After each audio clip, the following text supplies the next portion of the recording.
In yesterday's reflection, we saw the importance of allowing Jesus to call us out of our self-preoccupation so that he may become the center of our lives. Today, the church celebrates the conversion of St. Paul, and this is a wonderful example of this process of decentering. We see Paul in the first reading in Acts setting off on a journey to Damascus, breathing fire, intent on his own agenda of exterminating the followers of the way.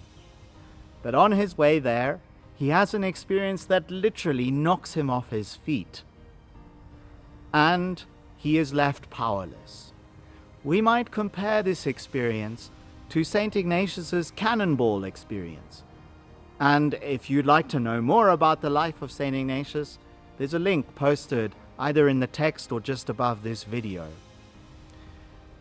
So, both of these men were headstrong people that had their own agenda and a very set idea of what they were going to do with their time and energy. And both of these men had experiences that literally stopped them dead in their tracks and left them weak and vulnerable and dependent on others. After this experience, Paul was no longer in the driving seat of his life.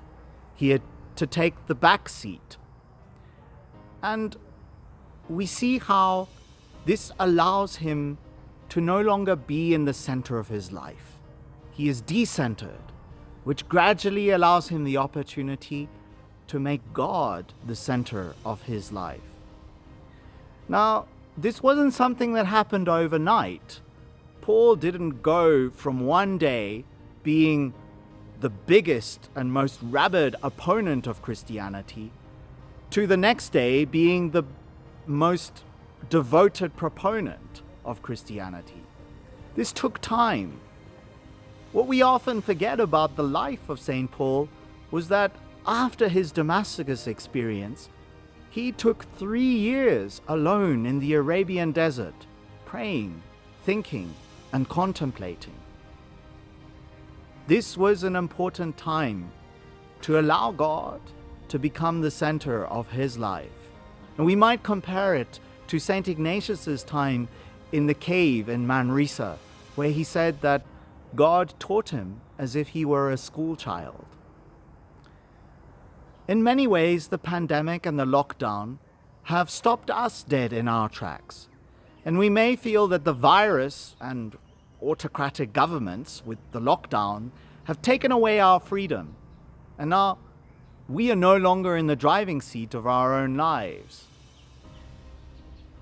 We may feel like children being buffeted about by circumstances that we have no control over. Now, in response to such a situation, it's easy to allow despondency and cynicism to take the driving seat in our lives and determine our actions and our attitudes. But that would be to miss a golden opportunity of allowing God to become the driver in our lives. We've all had this experience of pandemic and lockdown, which have stopped us dead in our tracks. So we've all had our Damascus moment, or our cannonball moment, like St. Paul and St. Ignatius. The choice, though, is now up to us. Will we allow this Damascus experience or cannonball experience to lead us to our own Arabian Desert, to lead us to our own cave in Manresa, where we'll let God teach us like school children, so that God may become truly the center of our lives? God bless and have a good day.